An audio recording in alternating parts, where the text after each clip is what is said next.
Estou esperando vocês na UESB. É isso mesmo. Meu nome é Cláudio, eu sou professor de História e vim aqui para bater um papo com você que vai fazer o vestibular da UESB, que está se preparando agora a próxima semana.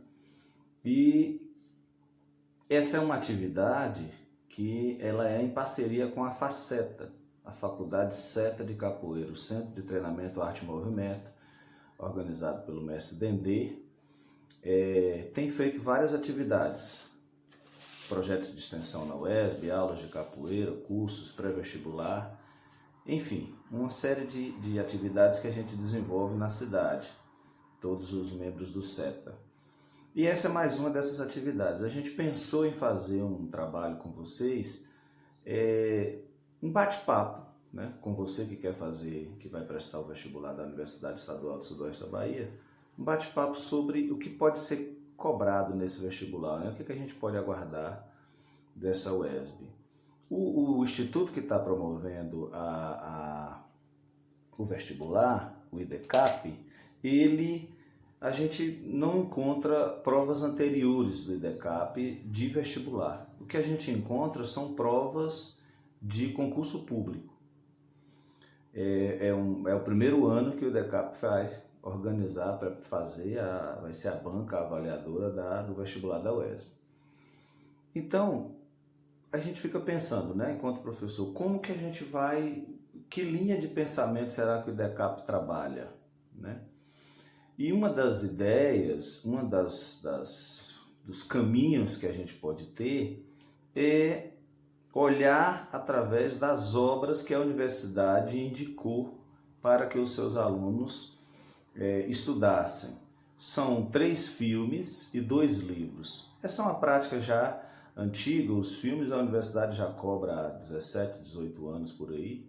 Então, olhando por essas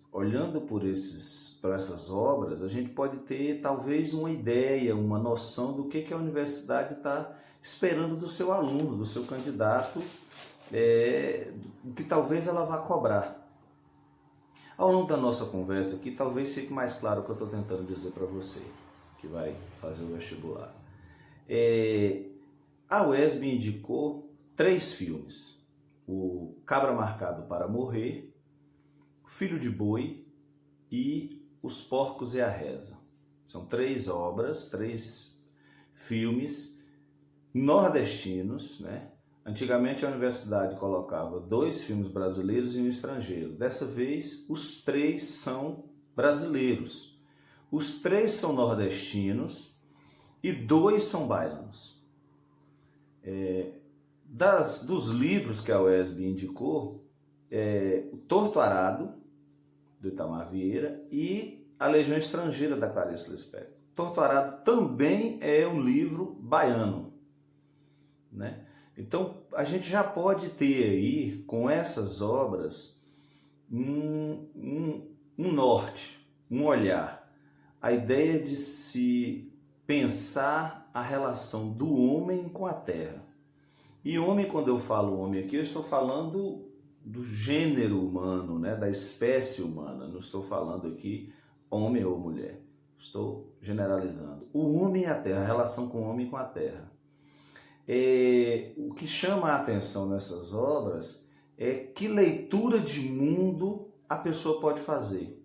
Que leitura de mundo nós estamos fazendo do Brasil ao longo desses anos e que leitura de mundo deve ser feita e como a gente pode melhorar essa leitura de mundo, né? É uma ideia de estudar o Brasil profundo, o Brasil do sertão, o Brasil na sua intimidade, o Brasil dentro do seu interior.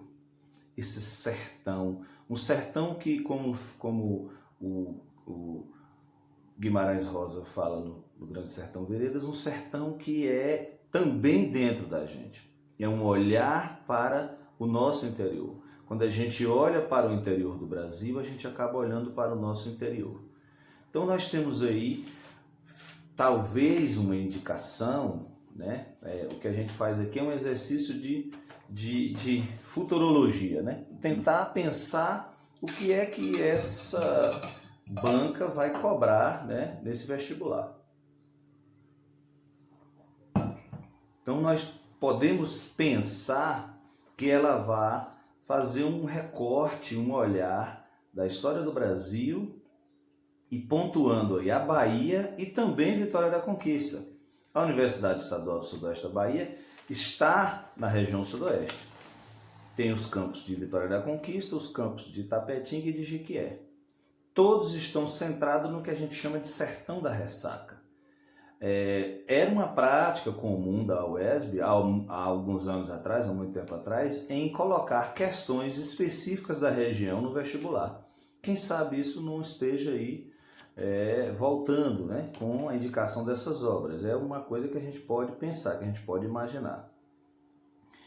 O filme Cabra Marcada, então o que é que a gente vai fazer? A gente vai pontuar aqui algumas coisas, claro que não dá para fazer uma aula de história do Brasil em poucos minutos aqui, senão a gente não sai daqui hoje, mas a gente pensar, pontuar algumas coisas que essas obras nos apontam através da história do Brasil, né? O filme Cabra Marcado para Morrer, ele fala das ligas camponesas. É um documentário. O primeiro filme começou a ser dirigido em 63, 64. É nessa época que se instaura a ditadura militar no Brasil. A liderança que é a protagonista do filme é assassinada, sua família completamente dispersa, perseguida pela ditadura militar. As ligas camponesas são organizações dos trabalhadores rurais. A gente pode dizer que as ligas camponesas são o embrião do que lá na frente vai se formar o Movimento dos Trabalhadores Rurais, o MST, e os próprios sindicatos dos trabalhadores rurais. Então, a organização do homem do campo, pensando na forma como ele vai enfrentar as dificuldades que são comuns a esse trabalhador. Começa no Nordeste, né? Essa organização, as ligas camponesas, Paraíba, Pernambuco, e depois vai se espalhando pelo Brasil, Belo Horizonte, Goiás e tal. Essa obra, ela nos traz uma reflexão acerca de um termo que hoje está muito em voga, que são as chamadas fake news, né? As fake news são notícias falsas, essas invenções que são colocadas para falsear, maquiar a realidade, com o intuito de quem está colocando essa informação de conseguir os seus objetivos. São mentiras colocadas, né? Como, por exemplo, nessa época, e agora bem recente, a gente viu na última eleição, a ideia de que o comunismo vai tomar conta, vai invadir o mundo, e essas coisas assim, vai invadir o Brasil. Umas ideias que aí muitas pessoas acreditam e colocam uma visão de comunismo, uma visão de que as coisas bem ruim. Uma análise que a gente pode fazer junto com essas fake news é a chamada necropolítica. Necropolítica. A necropolítica é um termo, é uma prática antiga de toda uma vida, mas é um termo cunhado mais recentemente pelo filósofo, historiador e pensador Achille Mbembe, que é um camaronês, professor da Universidade de Joanesburgo, e que ele fala isso. O que é a necropolítica? É a autorização do Estado para matar. Então o Estado ele escolhe, em determinado momento da história da humanidade, quem é que deve morrer em prol do chamado bem comum, né? Em prol do bem da humanidade. Então há sempre uma teoria desenvolvida, que são essas notícias falsas, essa fake news. Há sempre uma teoria desenvolvida no sentido de colocar a culpa em alguém, em um grupo, e esse grupo é o grupo que tem que ser destruído, tem que ser derrotado em prol de um bem maior, que aí a cada momento eles colocam, é a democracia, é a família, é a fé, é a estabilidade econômica, ou seja lá quais forem as razões. Então tem sempre essa ideia da necropolítica, né? Então o filme fala das ligas camponesas, o embrião do que venceu o MST.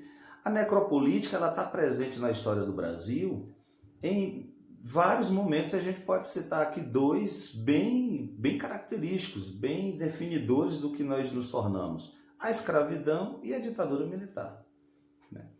A escravidão é uma prática necropolítica, né? O Estado escolhe quem ele vai explorar, quem ele vai colocar para trabalhar, e mais na frente ele vai escolher também essa população como quem deve ser criminalizada, né? Se a gente pensar toda a história da escravidão, desde da retirada dessa população do continente africano, desde a arrancada do seu território, a diáspora, né, africana, o envio dessas pessoas nos navios negreiros, nos tumbeiros, porque tinha uma relação com tumba, né, com morte, e essas pessoas são colocadas nas Américas, né, para serem escravizadas e alimentarem, sustentarem com o suor e sangue do seu trabalho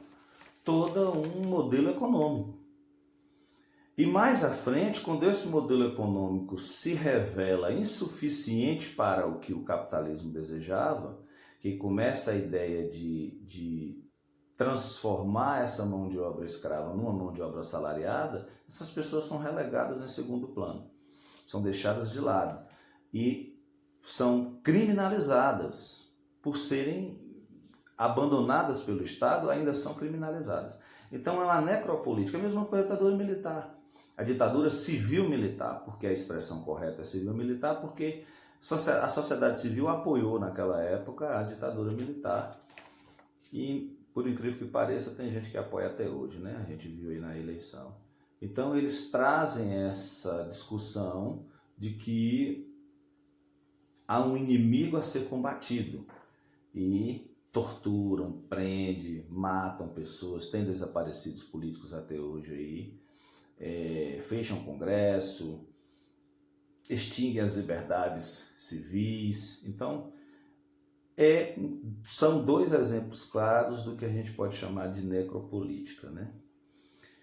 E aí você pode se fazer uma seguinte pergunta com esse filme. Eu não vou detalhar as obras aqui não, viu? Para você que vai fazer o vestibular, aqui é só indicação. Você veja os filmes, tem o link lá na página da UESB, na área de vestibular 2024. Tem um livreto com todos os comentários sobre os filmes, muito interessante. Tem vídeo gravado sobre os livros. Aqui é só para a gente fazer uma ponte com a história. Aí a gente pode fazer uma outra discussão que esse filme levanta, que é a ideia de quem são hoje os cabras marcados para morrer. Existem pessoas que estão determinadas a morrer, que já são marcadas pelo Estado para morrer, dentro dessa ideia de necropolítica que a gente discutiu. É um pensamento a ser feito, né? Também fala da concentração fundiária, da concentração agrária, concentração de terras, que remonta aí ao nosso processo de colonização, né? Nós temos a primeira ocupação desse território que viria a se chamar Brasil depois, são as capitanias hereditárias, né? São os capitães donatários, pessoas que são designadas pela coroa portuguesa para ocupar esse território e povoar. Essas capitanias hereditárias, elas são redivididas, redistribuídas em lotes menores, mas quando eu digo menores, mas são gigantescos, que são as sesmarias. E essas ocupações, essa propriedade da terra, ela vai se dar sempre no meio dessas famílias. Nos documentos de posse, os documentos, as cartas régias determinam que isso fica de geração em geração. E em 1850, quando a Inglaterra proíbe o tráfico atlântico de escravos, mas não proíbe preocupada com questões humanitárias, não. Ela proíbe porque ela está em pleno processo de expansão do capitalismo, de industrialização, E o capitalismo precisa de consumo, né? Precisa que pessoas consumam, então precisa de mão de obra assalariada para que esse salário, esse pouco salário, seja gasto na economia, na circulação das mercadorias. Então ela começa a pressionar esses países a deixarem de lado a escravidão. E aí o Brasil começa um processo de abertura para os imigrantes europeus, é uma ideia de embranquecimento da população, e cria em 1850 a primeira reforma agrária, só que para os poderosos, que é a Lei de Terras de 1850. Que na Lei de Terras determina que a posse da terra, a propriedade da terra, fica nas mãos de quem nela já ocupa. E aí ficou, entendeu? Então, assim, a concentração fundiária é uma realidade no Brasil. O trabalhador, o homem do campo, ele não tem espaço para se desenvolver perante ao grande latifúndio. O filme também pode nos trazer questões como, por exemplo, a violência no campo, né? Eu convido a vocês a entrarem no site da CPT, da Comissão da Pastoral da Terra, e verem lá os dados de pessoas que são assassinadas no campo por conta dessa luta pela possibilidade de propriedade da terra, pela possibilidade de trabalhar, pela possibilidade de sobreviver como trabalhador rural. E aí tem vários casos, né, da irmã Dorothy, agora a irmã Bernadette, se eu não me engano, lá no Quilombo, aqui próximo a Salvador. Essas mortes são sempre ligadas à questão da posse da terra. Os interesses de grandes grupos, né, Chico Mendes, né, e tantos outros, interesses de grandes grupos econômicos em explorar aquela região. Aí a gente pode adentrar, vocês podem adentrar no olhar sobre a questão do agronegócio, os commodities. Os que são commodities? É essa economia voltada para a exportação, como a base em agricultura e mineração. É o que o Brasil sempre fez. O processo de colonização do Brasil, nós temos ali, no primeiro momento, ainda no início do Brasil colônia, a cana-de-açúcar como principal vetor de crescimento. Depois nós vamos ter, dentro desse setor da agricultura, a cana-de-açúcar, o café, as chamadas drogas do sertão, o fumo, a mandioca e tantas outras culturas. Depois nós temos a mineração, que é um fator fundamental aí de desenvolvimento de uma determinada região. Começa na região de hoje, Minas Gerais, adentra ao interior, Goiás, Mato Grosso, vindo inclusive desembocar aqui na Bahia, né? O primeiro governo fazendo essa ponte, né? Sempre a gente vai estar viajando, nós não vamos fazer uma linha linear aqui de história não, a gente vai e volta. O primeiro governo da Bahia, do Brasil, foi instalado aqui em Salvador, né, na Bahia. Esse processo de busca por esses metais preciosos acaba trazendo as bandeiras aqui para a Bahia. Nós tivemos as bandeiras de prospecção, que são essas que estão atrás de ouro, de diamantes.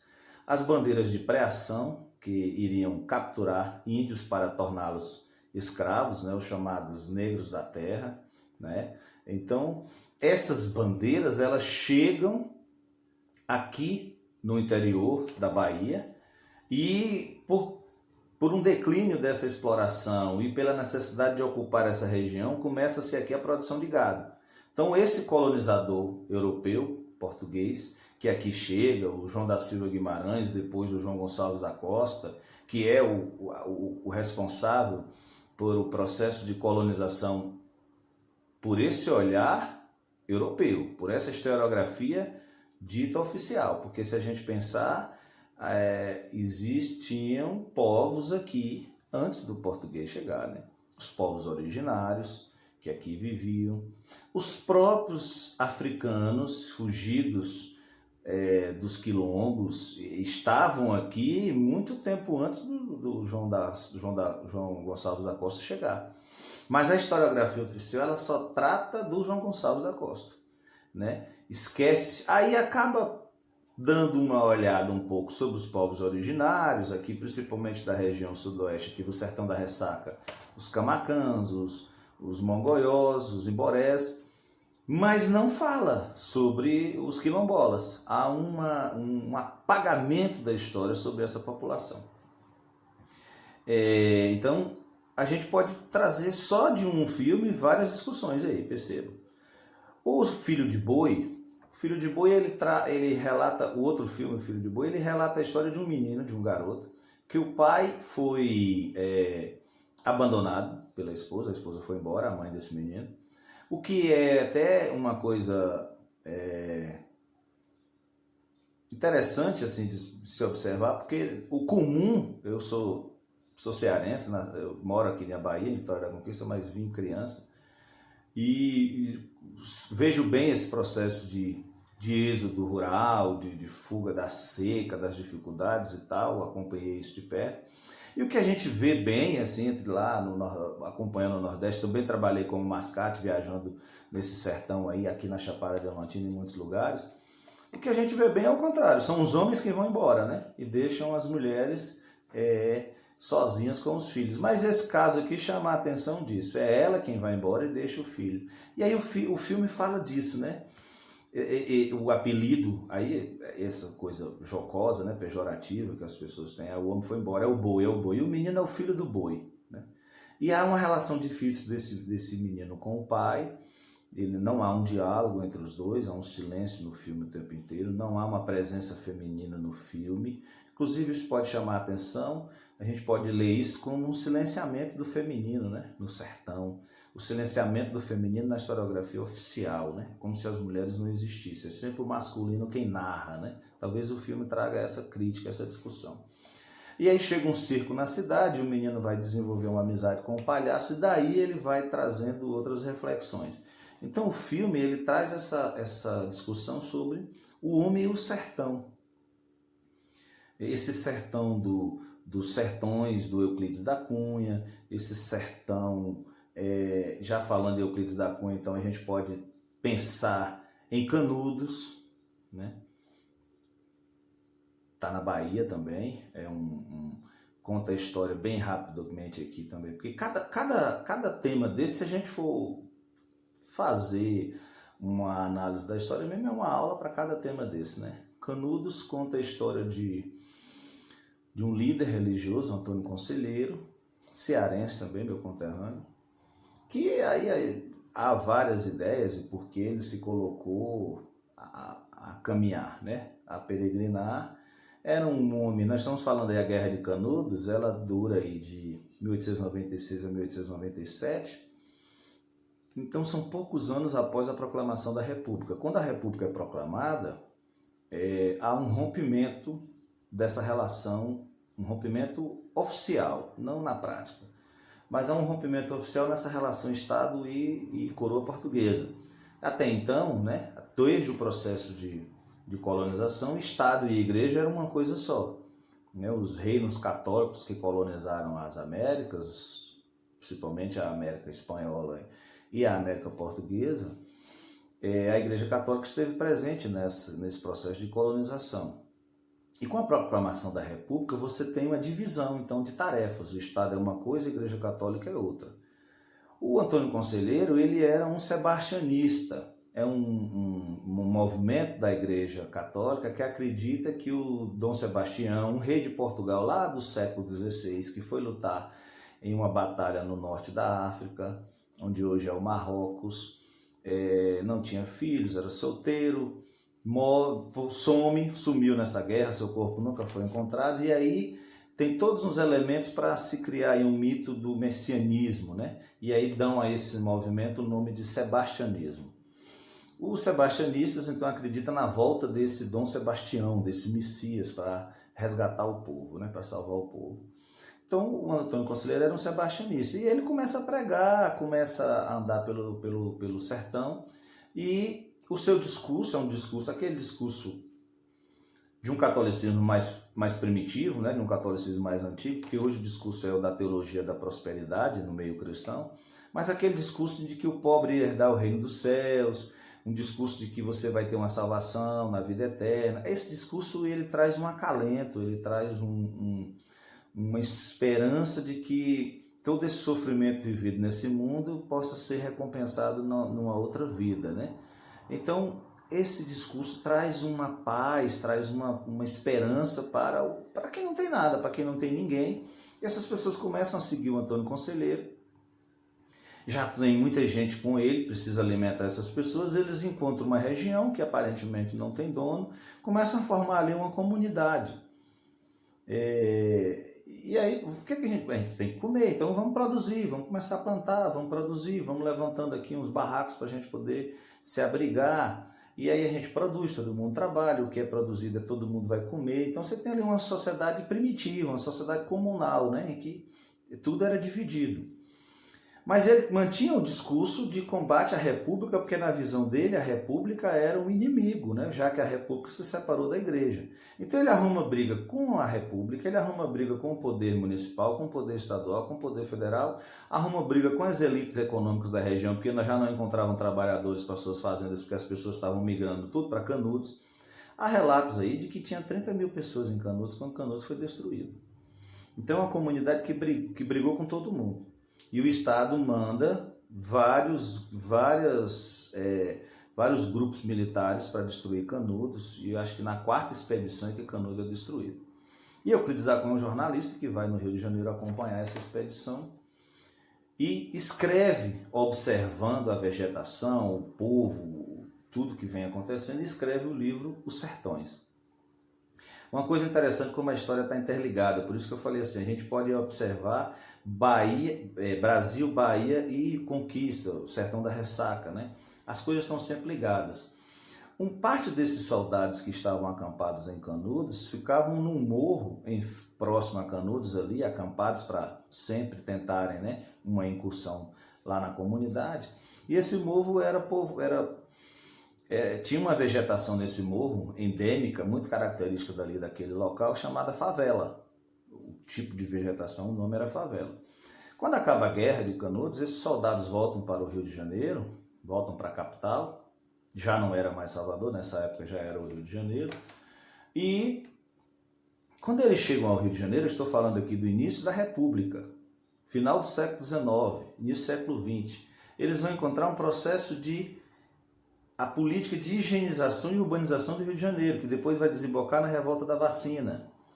A administração local estava derrubando os cortiços, alargando as ruas e jogando a população pobre para a periferia, que no caso do Rio de Janeiro são os morros. Esses soldados, quando chegam lá, vão morar também nos morros, né? Junto com os libertos agora pela Lei Áurea, né? Os ditos libertos, em aspas bem grandes, que também são jogados à própria sorte e vão morar nos morros. E daí as pessoas começam a se referir a esses soldados, aquela população do morro, aquele ali é o povo que estava lá no favela, o povo do favela, o favela, e aí ficou o nome favela. Então, olha, você veja como as coisas estão interligadas no Brasil, né? Então, nós podemos falar também sobre esse sertão, sobre esse homem, esse sertão, o cangaço, que é um fenômeno característico aqui do Nordeste, né? Com várias interpretações, e aí eu saldo aqui ao professor Carlos Tadeu, que dá nome ao Centro Acadêmico lá de História. Carlos Tadeu Botelho tive a honra de ser aluno de Tadeu. É um especialista no termo de cangaço. Traz algumas divisões, porque você tem interpretações como, por exemplo, a do Eric Hobsbawm, historiador aí de altíssima grandeza, que cunhou o termo banditismo social, que na opinião dele, o cangaço era um instrumento de luta contra a opressão e de tentativa de mudança de um status quo ali, de quem mandava, de quem governava. Há outros historiadores, como o Luiz Bernardo Pericaz, por exemplo, que traz a abordagem de que o cangaço era uma coisa individual. Ali não havia uma interpretação de sociedade, de lutar, de uma luta coletiva, mas de uma luta individual, com interesses individuais, alguns lutando pela própria sobrevivência, contra coronéis, contra fazendeiros, junto com fazendeiros, amando de fazendeiros. Então, são várias interpretações que a historiografia nos traz, mas de qualquer sorte, um movimento importante na história do Nordeste que a gente pode ficar atento, você que vai prestar o vestibular, ficar atento aí, se não vai ser cobrado alguma coisa sobre o cangaço, né? coronelismo. Quando a gente fala de sertão e fala de Bahia, não tem como não falar de coronelismo, né? Um fenômeno. O Tadeu, por falar em Tadeu, o Tadeu me apresentou o historiador sul-coreano Yu Su-pang, que escreve uma obra, o Coronelismo na Bahia, né? Os coronelismos na Bahia. E há uma discussão que se faz, Tadeu falava muito isso com a gente, assim, você tem vários líderes do interior do Brasil, nos vários cantos do Brasil, mas com características específicas de coronelismo só na Bahia. E a Bahia teve vários tipos de coronelismo. Os coronéis do Cacau, no sul da Bahia, os coronéis do coronel urbano, como o JJ Seabra, que foi, né, governo lá em Salvador, coronel da Chapada,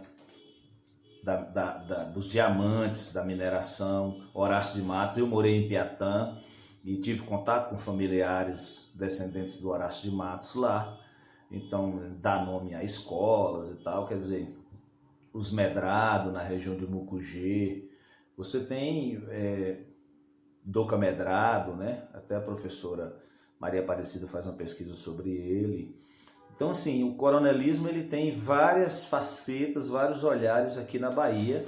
É um fenômeno a patente é dada ainda no governo, no período do Império. O governo imperial resolve nomear autoridades no interior com a patente de coronel para que essas pessoas montassem lá suas próprias frotas. Usar uma expressão que agora está bem na moda, suas próprias milícias, era essa a verdade, né? Olha aí o Estado lá atrás financiando o surgimento de algumas milícias, porque esses grupos, com a justificativa de que estariam ajudando na defesa daquela região, na verdade eles estavam na defesa dos interesses dos coronéis, né? Dos seus contratantes. Então a gente pode falar então aí, quando a gente fala de sertão, a gente pode falar do vaqueiro, da sociedade do couro, né? Esse trabalho do vaqueiro, que foi importante, a criação de gado, importante também, inclusive, aqui na nossa região, na formação da Bahia, as feiras de gado, né? As comitivas passavam por aqui, o gado perdia muito peso para chegar ao litoral, então demoravam por aqui. Daqui a gente foi tendo, então, a formação dessas fazendas de gado.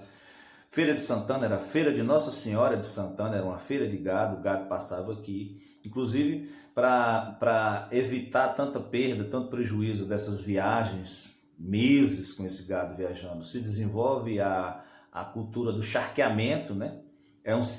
No Ceará eles criam desenvolvem essa cultura, mas ela é aperfeiçoada no sul do Brasil, o charqueamento do gado.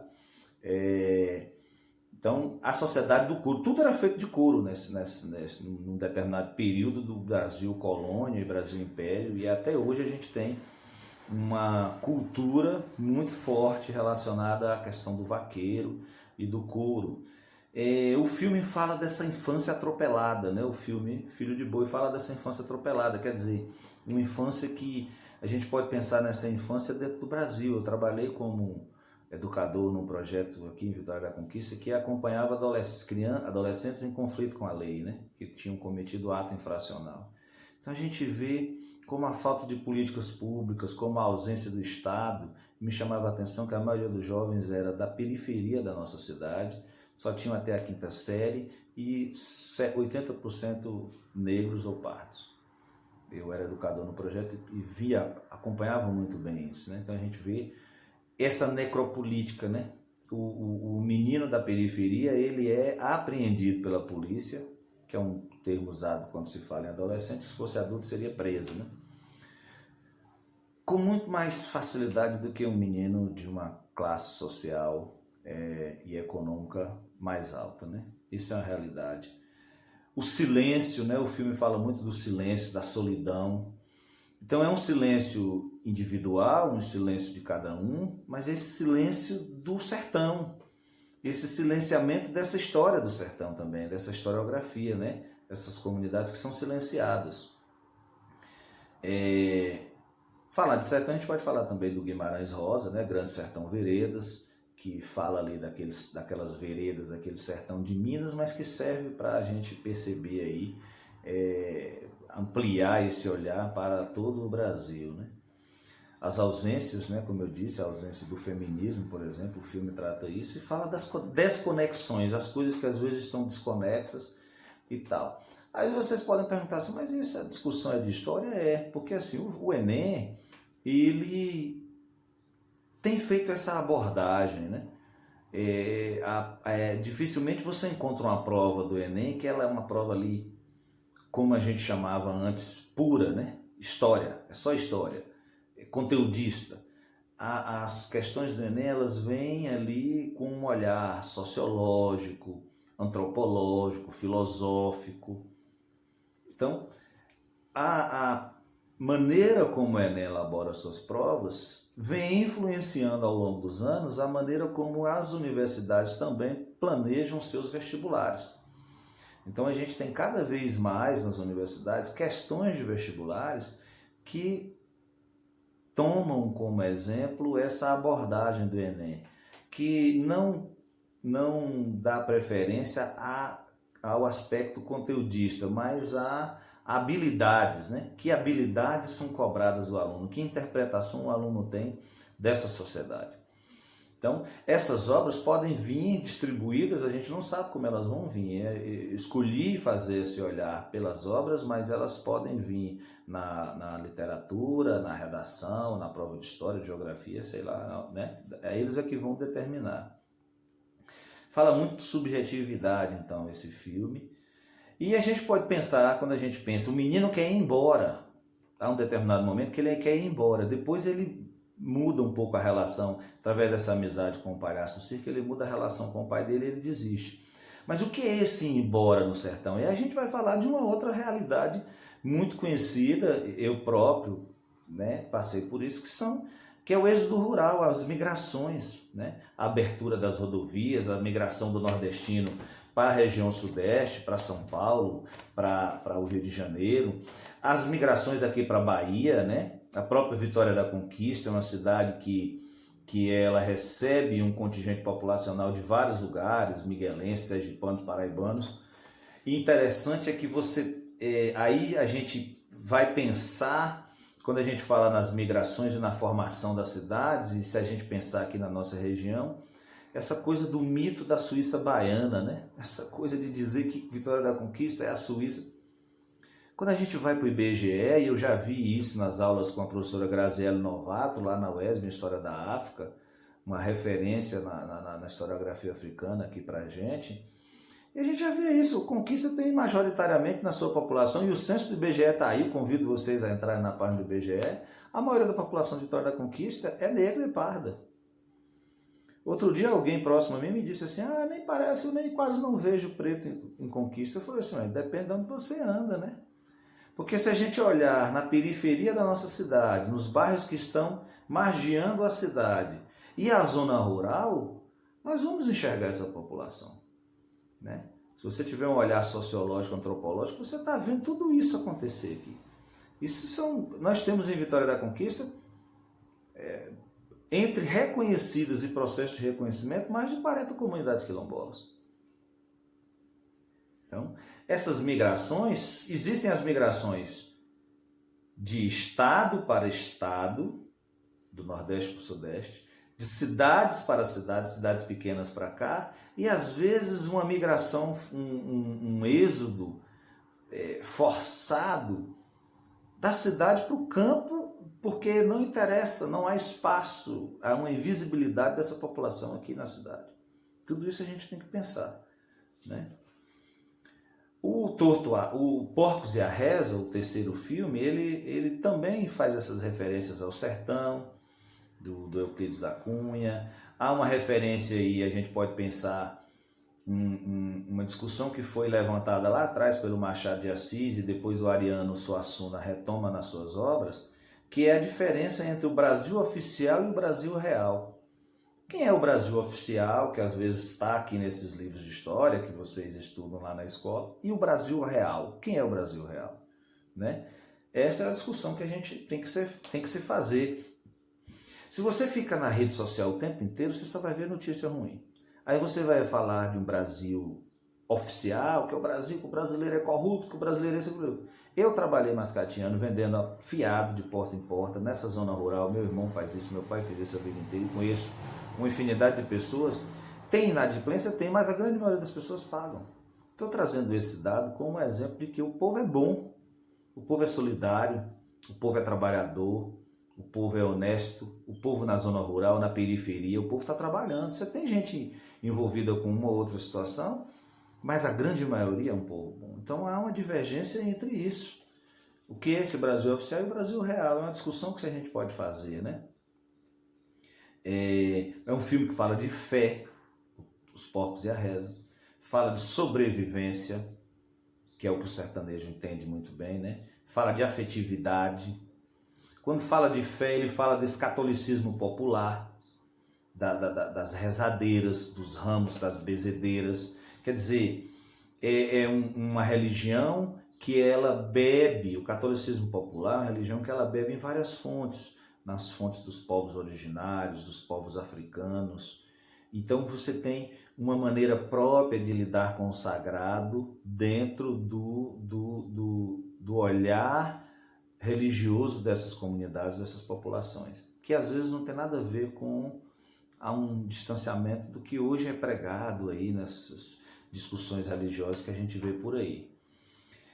Dos livros, A Legião Estrangeira, da Clarice Lispector, são 13 contos, né, nesse livro, e não fala especificamente de Brasil, ou de Nordeste, ou de Bahia, ou de Sertão da Ressaca, mas a Clarice Lispector ela fala da desconstrução de si mesma em suas obras, né? De um olhar para o interior de se desmontar para se entender. Eu acho que é isso que o Brasil precisa fazer, olhar para dentro de si, fazer análise, discussões. Precisamos discutir a nossa história escravocrata, quase 400 anos de escravidão oficial, né? Precisamos discutir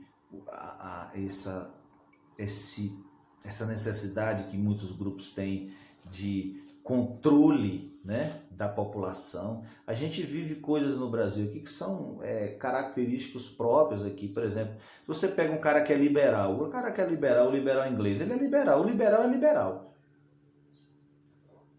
É liberal na economia, é liberal na vida. Aqui no Brasil, a galera tem um negócio de dizer assim, eu sou liberal na economia, mas conservador nos costumes. O que é isso?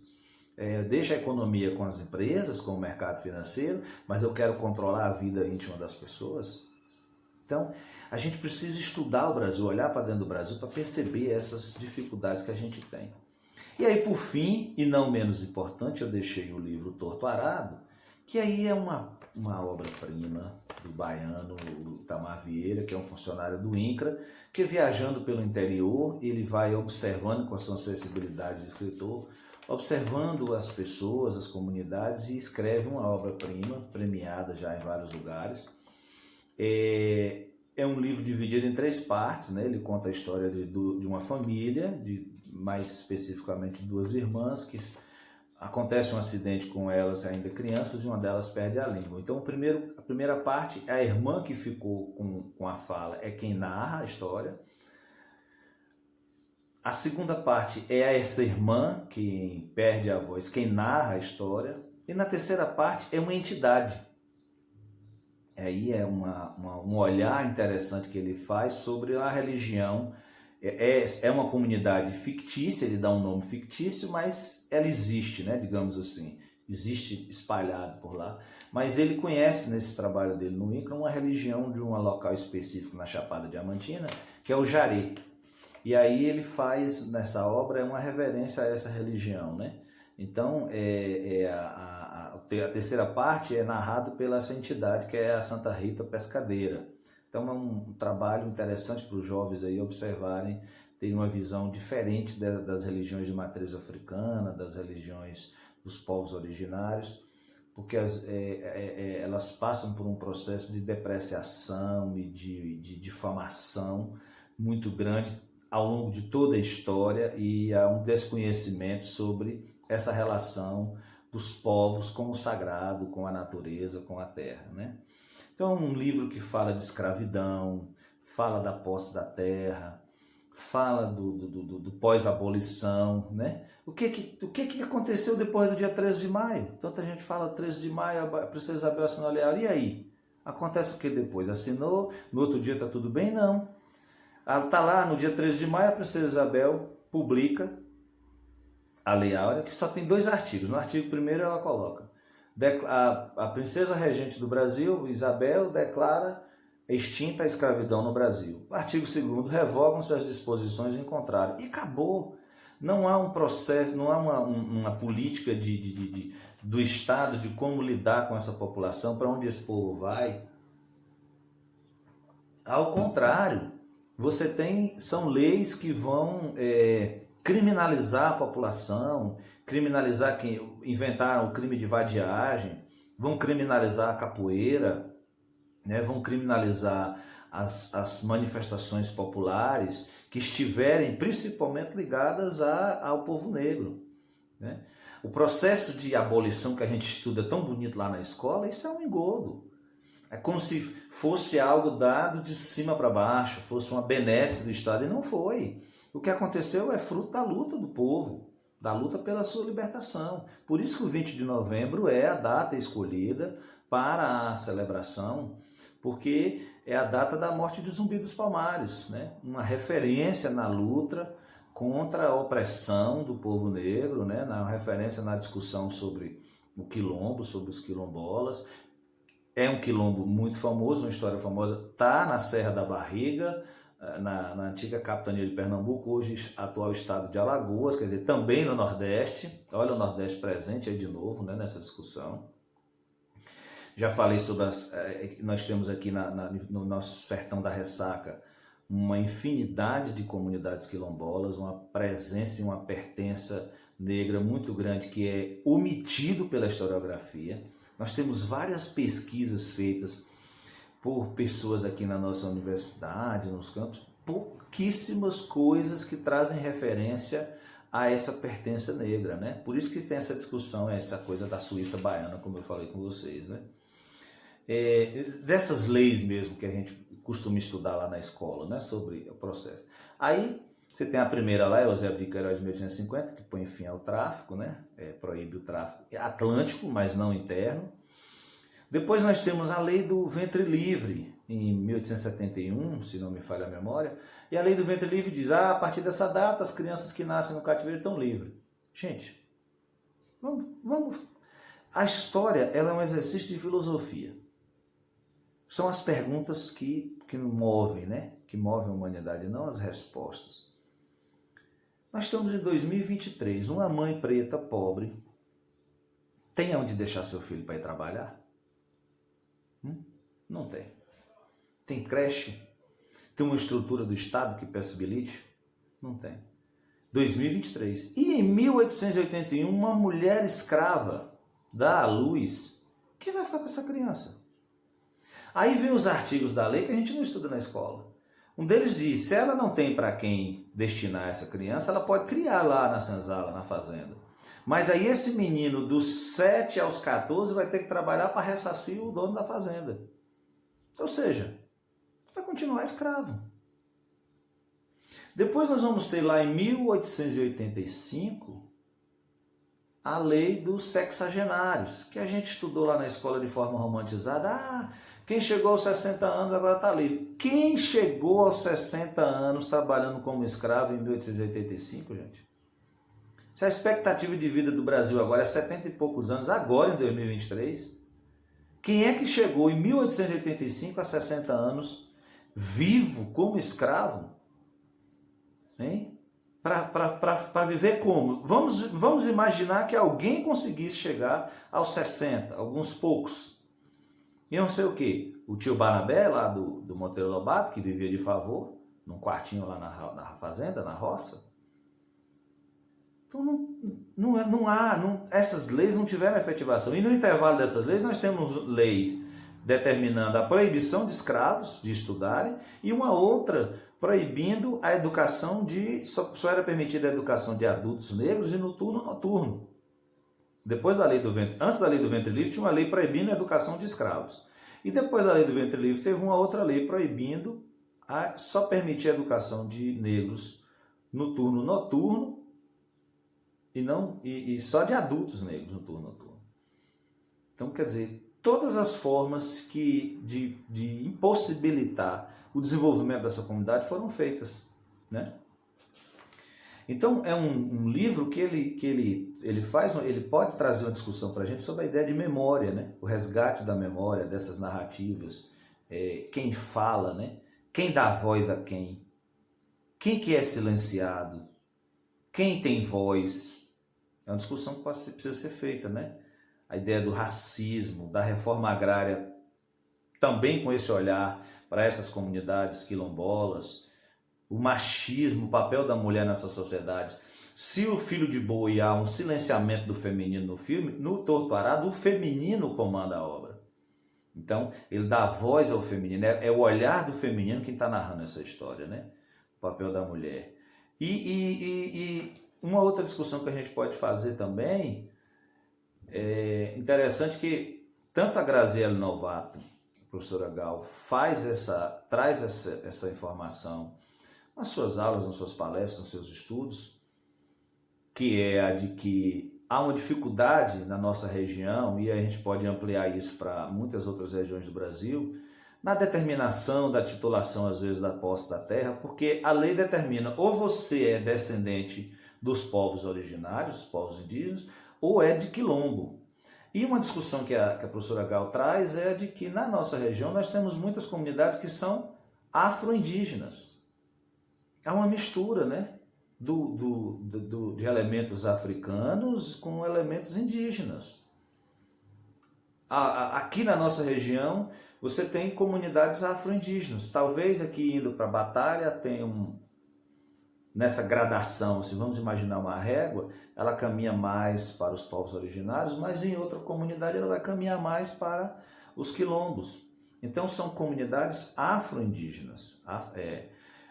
Inclusive o próprio mestre Dendê fala isso, trouxe essa informação no dia que o Centro Acadêmico de História fez uma parceria com o CETA para falar do 20 de novembro, ele disse, a roda de capoeira, ela traz elementos também indígenas. A capoeira, a roda de capoeira, parte dos instrumentos. Então nós temos uma mescla de cultura que é preciso estudar no Brasil, né? São muitos assuntos, se a gente for pegar, tem vários desses assuntos aqui que uma aula só não dá conta. O vídeo está enorme, a gente já tem aí praticamente 1 hora de conversa. E eu trouxe isso para que vocês só pensem, né, a respeito, vão pontuando a respeito sobre essas questões e que isso desperte o interesse, além de estudar para a prova, o interesse em estudar o nosso Brasil, né, o nosso povo, certo? Então, desejo sucesso na prova e nos encontramos na universidade.